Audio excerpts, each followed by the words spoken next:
Hello, Anton Noodles. Gawa tayo. Gumawa muna ako ng siomai. Meron ako nakitang mga leftover na chicken. Tinimplahan ko lang siya tapos tinarito ko siya din. Naghanda ako, napakulo ko ng tubig. Nilagyan ko siya ng 3 Knorr cubes. Tsaka siguro mga 2 tablespoon na oyster sauce. Nakabili ako ng wonton noodles sa labas. 30 pesos lang siya. Pero hinati-hati ko siya sa siyam na tao. Ganyan na nga, ito na nga.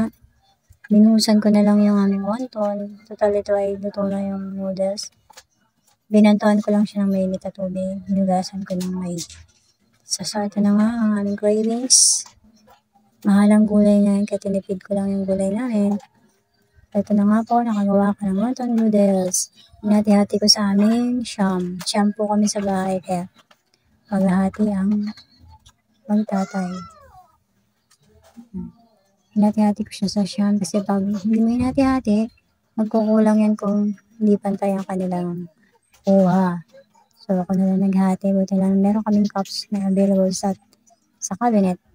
So, ito na nga. Umawal pa ng itlog yung aking kapatid. Kaya nilagyan ko siya ng itlog. Naglaga siya ng itlog. Pwede natin i-business ito mga lods. Tara, kain na tayo.